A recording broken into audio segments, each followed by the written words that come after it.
Welcome to The Explainer. Today, we're digging into a pretty explosive narrative from our source material, one that claims the world is teetering right on the edge of a major war between the US and Iran. We're talking secret warnings, high-stakes military moves, and a supposed countdown to an attack that could change everything in the Middle East. Let's get into it.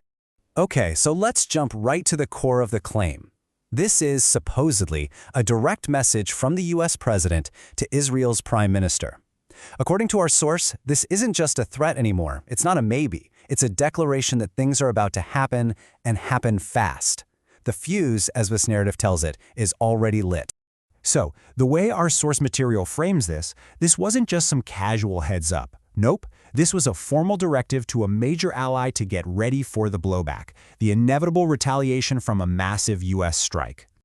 Now, look at the level of detail here, because this is what's really fascinating. The instructions are incredibly specific. Batten down the hatches in your cities, get ready for a storm of Iranian missiles, open up the public shelters, and, get this, even clear out key military bases. Our source argues you don't do all that for a small, limited strike. This is a country bracing for a huge, widespread counterattack. But just as things are reaching a fever pitch, the story takes a really weird turn. The US apparently makes a move that just doesn't seem to make sense. They pull out of a major airbase in Iraq, which of course begs the question, why on earth would you pull back right before you're about to launch an attack? And this slide just perfectly lays out the puzzle, doesn't it? On one hand, leaving that base in Iraq means you're giving up a critical piece of real estate, a key spot to shoot down Iranian missiles aimed at Israel. That's a huge tactical loss. But then, on the other hand, it gets your troops out of the immediate blast zone, protecting them from Iran's first punch. That's a strategic win. Our source says this wasn't a mistake. It was a calculated and very confusing move. All this confusion leads to a much bigger idea in the source material. The theory that what we see in public, the news reports, the statements from officials, it's all just a show. It's political theater designed to keep us all guessing while the real game is being played in the shadows. And to really drive this point home, the analysis points to this recent quote attributed to Elon Musk. The idea here is simple. Politicians are just the actors on the stage. They're the face of the operation, sure, but they're not the ones writing the script. So who's really pulling the strings? Well, the theory goes like this. The real power isn't in the White House. It's with a hidden military establishment. They're the ones actually running the country, managing the politicians like puppets from behind the curtain. And if that's true, it means the president's actions might not even be his own.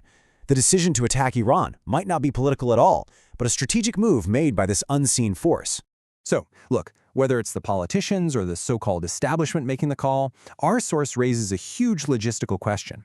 Is the US military even ready for this? I mean, does it actually have the weapons needed for the kind of war we're talking about? And when you look at what's allegedly being demanded, the stakes are just off the charts. The source claims Israel isn't asking for some surgical strike. No, the demand is for a big attack, a full-on war of conquest with the goal of completely toppling the Iranian regime. And to do that, you'd need a staggering number of missiles. And that's exactly the problem, according to this analysis. The US missile stockpile is supposedly running on empty. And why is that? Well, the source points to three massive drains on the system. Huge shipments sent to Ukraine, enormous transfers to Israel for its own fights, and the sheer number of missiles they've had to fire just to knock down all the drones and missiles coming from Iran and its allies lately. But here's the kicker. Even with these supposed shortages, the source is adamant that an attack is still coming. And if it does, the retaliation is going to be like nothing we've ever seen. So now, the focus shifts to Iran itself and just how ready it is to fight back. The source brings up some numbers that have been floating around in Western media, and it's very clear in calling these unverified propaganda. This figure, 17,000 alleged deaths from internal conflict, is presented as part of the story being built to justify an attack from the outside. And it's the same story with this number, 300,000 injured. But again, the source urges us to be really skeptical here, pointing out that Iran has never confirmed these figures. The argument is that this is all part of an information war, trying to make the country look weak before a strike. So what does the rest of the world think?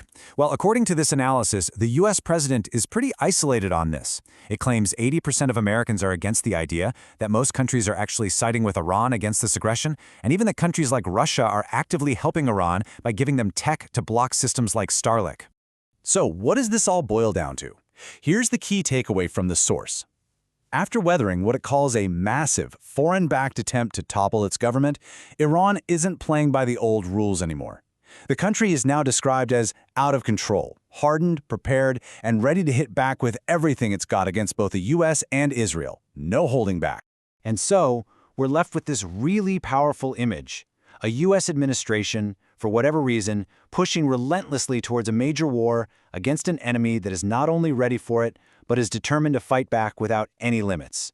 Which leads to the final, chilling question this entire narrative builds up to: what actually happens when an unstoppable force slams into a totally prepared, immovable object?